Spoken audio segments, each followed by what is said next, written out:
Olá, bem-vindo ao canal Boa Semente. Eu sou o pastor Júlio César e a gente está aqui para comentar, as revistas Editora Betel Dominical, classe dos jovens, Conectar Mais. A gente está no segundo trimestre. Estou muito feliz em poder compartilhar com você. Estamos trabalhando moldados pelo caráter de Cristo, ok? Bom, se você não é inscrito no nosso canal, se inscreva no nosso canal, deixa o like, dá o glória, clica no sininho em todas as atualizações, assim, sempre que tiver uma coisa nova, você vai ser avisado.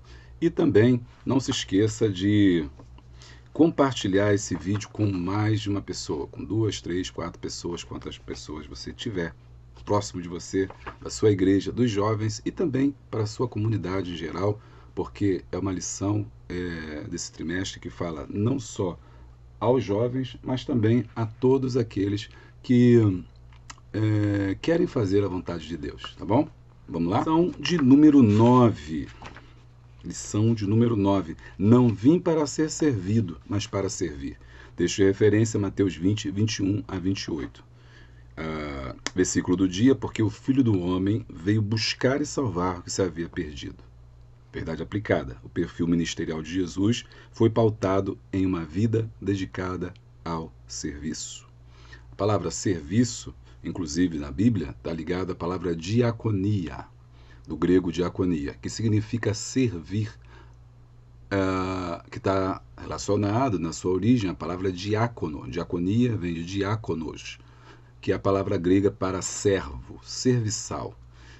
Quando nós vemos que Cristo se colocou como um servo, como um diácono, né, mostrando a importância do serviço, de servir ao outro, de servir a Deus. Esse é o tema da nossa lição.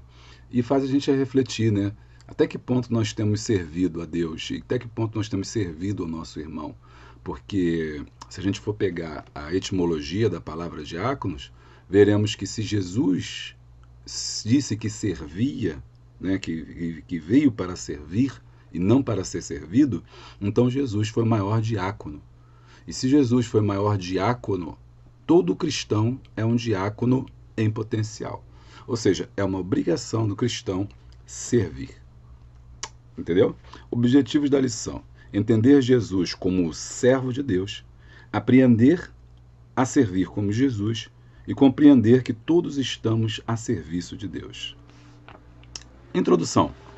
Mesmo sendo Deus, Jesus viveu em tal submissão ao Pai e, como servo, mostrou que todos os seus seguidores precisam viver uma vida para servir a Deus, como eu disse no começo. Ponto-chave, eu achei muito interessante esse ponto-chave. Servir a Deus é um privilégio e uma grande responsabilidade. Muitas vezes as pessoas colocam servir a Deus como um problema, né? Vou ter que louvar, vou ter que cantar, vou ter que ir para o culto, né? Que chato. E muitas das vezes o jovem também vê isso, né? Que chato, cansativo, maçante, mesma coisa. Mas a gente não deve entender o culto a Deus como chato. Tem que entender o servir a Deus como um privilégio. Como é que você entende o servir a Deus? Como uma obrigação ou como um privilégio? Entendeu a diferença? Entende a diferença? É o que eu falo na minha igreja, falo com os jovens. E eu instruo a minha igreja sobre o seguinte: fazer parte dos departamentos não é uma obrigação. Fazer parte do departamento é um privilégio. Quando o jovem entende isso, que ele está sendo privilegiado, muda toda a sua percepção. Porque a gente não serve a Deus por obrigação, a gente serve a Deus por um privilégio. Deus permite que nós sirvamos a Ele. Ele é supremo, é maravilhoso, é soberano sobre todas as coisas. Então, Ele que permite que nós possamos fazer, porque se Deus não permitir, nós não faríamos, nós nem estaríamos vivos. Então, isso é importante. Servir a Deus é um privilégio, uma grande responsabilidade. Servindo a Deus. 1.1, servindo a Deus com alegria. E aí ele usa o Salmo 100, né, para falar sobre o servir a Deus. O Salmo 100 fala: servir ao Senhor com alegria e apresentai-vos a Ele com canto. Inclusive nos Estados Unidos, o culto é chamado de service, né, que é serviço. Conversando com um americano, ele explicou que nos Estados Unidos eles chamam de service, o culto, né, não fala culto, fala service, porque eles vão baseados em Levítico, onde tem as atribuições do serviço diário que era feito a Deus no templo. Então, nessa conexão com o templo do Senhor, onde se prestava serviço, eles iam a Deus para servir. Os levitas estavam na casa, no caso, no tabernáculo, depois no templo, para servir. Então, daí vem a palavra serviço, e depois service no inglês, né? Quando você vai ler o livro de Levítico, você vai ver que ele fala sobre os sacrifícios, dizendo o serviço matinal, o serviço diário, o serviço da parte da tarde. Então, quer dizer, era um culto. Servir ao Senhor com alegria é cultuar ao Senhor com alegria, né? E apresentar a Ele com canto. A gente não deve fazer as coisas para Deus por obrigação. A gente tem que fazer as coisas para Deus com prazer. E é quando a gente descobre isso, quando você incentiva os jovens a fazerem isso, a servirem a Deus com alegria, com prazer, tudo muda, tudo muda. Infelizmente, muitos querem ser servidos e ocupar lugar de honra, porém na obra de Deus, para ser o primeiro, precisa ser servo de todos. Marcos 9, 35. Então tem muita gente querendo ser servida, né?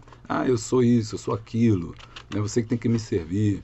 Eu sou obreiro da casa do Senhor, né? Eu sou líder, eu sou professor. Não, quem quiser ser o maior tem que ser o menor. Servindo e obediência. A Bíblia diz que Jesus foi obediente até a morte de cruz. Existem pessoas que fazem suas tarefas apenas por obrigação, não reconhecendo o serviço, o privilégio de servir a Deus. Então, servir a Deus por obediência, né? Nós temos que ser obedientes ao Senhor. Se a gente diz que serve a Deus, que é obediente, a gente precisa servir. Servir é se sujeitar, é entender que esse servo que eu falei lá no começo, o diáconos, ele não tinha vontade, não tinha querer, ele se submetia à vontade do seu Senhor.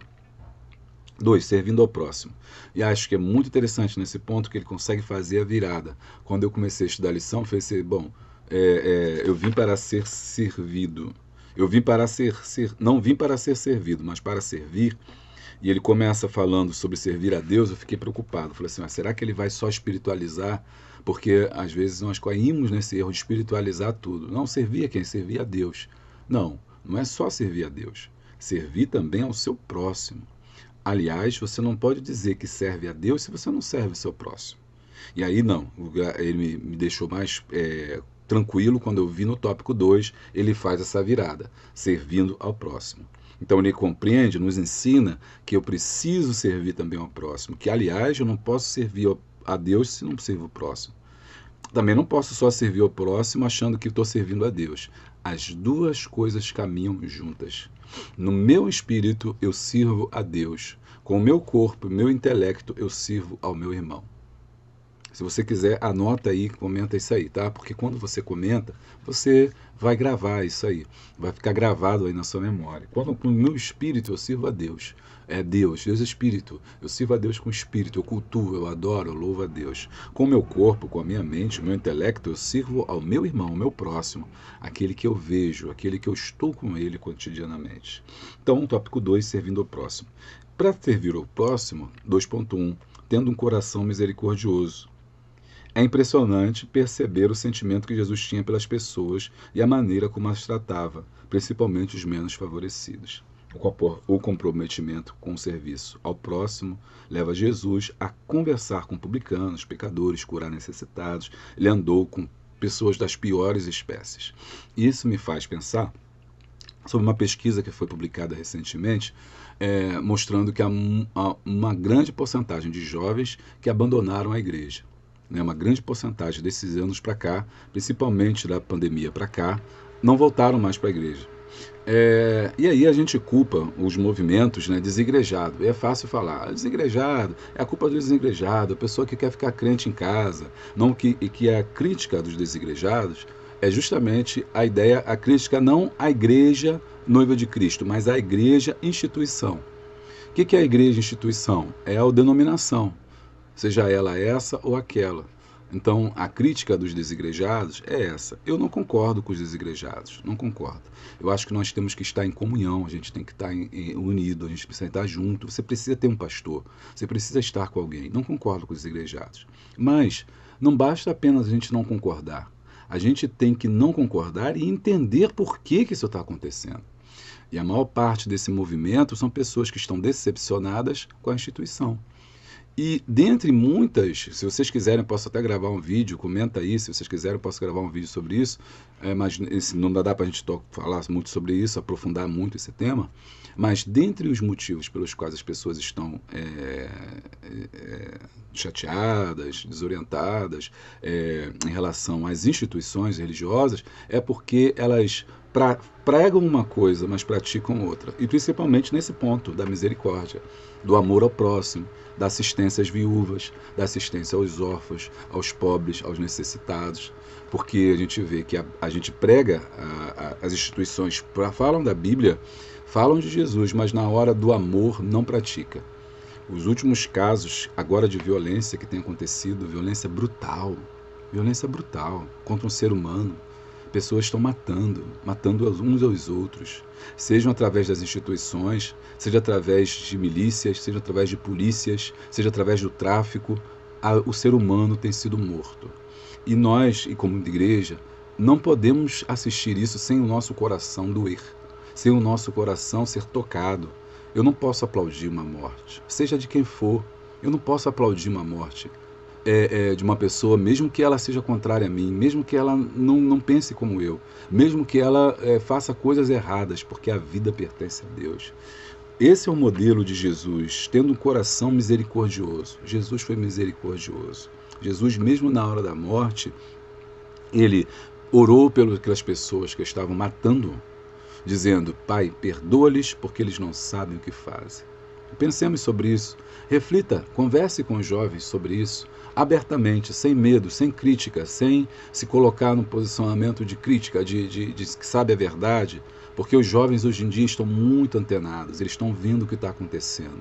E quando eles olham para fora, eles veem que a igreja fala uma coisa e pratica outra. É claro que não é todas, é claro que não são todas as igrejas, não são todas as instituições. Aqui eu estou botando um tópico, um ponto.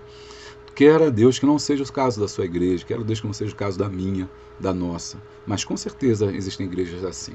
E a gente tem que fazer essa reflexão sobre isso, a partir do posicionamento de Jesus. Amém?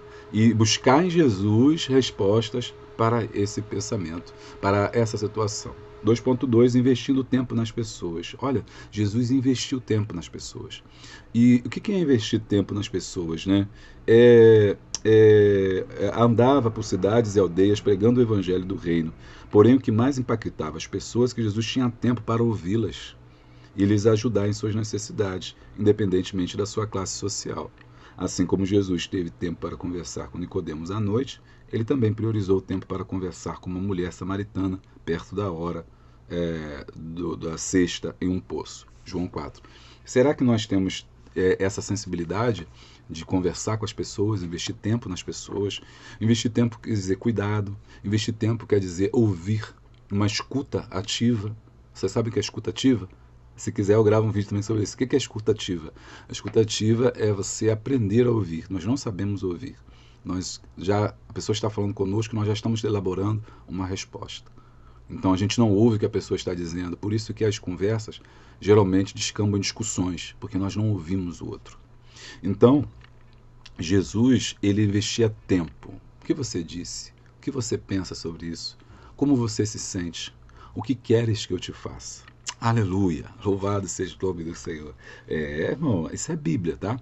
3. Servindo na obra do Pai. E aí no tópico 3, ele diz que nós fomos chamados para frutificar, né? Nós temos que frutificar, nós temos que dar fruto, nós temos que trazer, como nos diz em João 15,16, para nós darmos fruto é preciso que nós estejamos nele. E ele nos escolheu e nos nomeou para dar fruto. E o fruto é o quê? O fruto é boa obra. O fruto é o amor, é a caridade, é o gozo, é o paz, é a longanimidade, benignidade, tudo que é bom. Então Jesus veio para servir e não para ser servido. Quando eu frutifico, eu estou servindo, porque eu estou alimentando alguém. Estou alimentando alguém com amor, estou alimentando alguém com a paz, estou alimentando alguém com perdão, estou alimentando alguém com pão, estou alimentando alguém com palavras boas e positivas, estou alimentando alguém com recursos, com sonhos, com projetos. Invista em alguém. Você que é professor, invista num aluno, invista nele, chame para conversar, leve para almoçar. Teve uma época da minha vida, eu passei muita dificuldade e teve um irmão que fez uma coisa comigo que eu nunca vou esquecer. ele me levou para almoçar. Você pode rir, achar até interessante, falar assim, mas é uma coisa simples. Para mim, foi muito importante aquele momento. Falou assim, pastor, vamos sair, vamos conversar, de amigo para amigo, sem negócio de igreja, estou aqui para te ouvir. E foi divino aquilo, me curou, me curou. Ele me ouviu, a gente conversou, falamos nada demais, mas só de estar ali com ele, é uma coisa que ninguém nunca fez comigo, porque muitas das vezes você está acostumado a fazer com os outros, mas não está acostumado a receber. E sabe que eu aprendi isso na minha vida? Quando tem alguém com problema, eu falo assim, vamos almoçar, vamos conversar, vamos bater um papo, vamos tomar um café, vamos tomar um sorvete, vamos tomar um açaí. Isso é muito importante, é investir tempo nas pessoas. Invista em alguém, invista no jovem, invista nesse jovem. Antes de você criticá-lo, de você perdê-lo para as outras igrejas e ficar criticando as outras igrejas, procure saber por que você perdeu esse jovem para outras igrejas. Invista nele. 3.2. Usando nossos talentos. Deus nos presenteou com dons naturais, até com dons sobrenaturais. Dons naturais é aqueles que nós nascemos. Sobrenaturais são aqueles que são do Espírito. Quando Jesus conta a parábola dos 10 talentos, seu objetivo é mostrar que nossas aptidões e tudo o que somos e o que temos devem ser usados para o crescimento da obra de Deus. Infelizmente, existem pessoas que se enveredam no ativismo religioso, achando que estão fazendo a obra, porém só produzem palha. Forte. Olha, o que é o ativismo religioso? É quando a pessoa vai para a igreja por ir. Ele se envolve a muitas atividades, mas ele não se penetra, ele não se aprofunda em nenhuma delas. Vai no culto quarta, sexta, quinta, domingo, consagração, vigília, só anda na igreja. Isso é chamado ativismo religioso. Mas a vida dele é vazia, é oca, não tem fruto. Ir à igreja não salva ninguém. Então, é um ativismo religioso. Fica na internet postando coisa, falando mal de A, falando mal de B, falando mal de C, falando mal até do pastor. Ativismo religioso. Temos que ter cuidado. Os fariseus eram como se fossem os ativistas religiosos de hoje. Eles serviam a Deus apenas na aparência, nos rituais, mas o coração estava longe dele. O ativismo acontece quando amamos mais a obra do que o dono da obra. Que nossa dedicação e devoção seja para o dono da obra e não para o trabalho em si. Então, eu não vou para o culto por causa do culto, eu vou para o culto por causa de Deus e das pessoas que estão ali. Eu não falo, você não é professor porque eu amo ser professor, eu amo ser professor porque você ama os alunos, porque você ama a Deus. Amém? Chegamos ao final. Conclusão. Jesus se fez servo e ninguém serviu tão bem quanto ele. Ser discípulo implica em servir com amor, pois a verdadeira servitude conduz à ação. Complementando, a liderança servidora de Jesus continua influenciando nos dias atuais e tem se mostrado nos perfis de líder mais pertinentes no mundo corporativo. Sua prática consiste em valorizar o capital humano, buscando resultados sólidos e duradouros para as empresas. Isso chama-se liderança servidora. Liderança servidora. Parabéns aí ao autor da nossa revista, tá? Tá de parabéns. Ficamos aqui. Deus abençoe você. Se inscreva no nosso canal, deixe o like, dá o glória, compartilhe esse vídeo com todo mundo. Beijo grande, abraço forte e a paz de Cristo.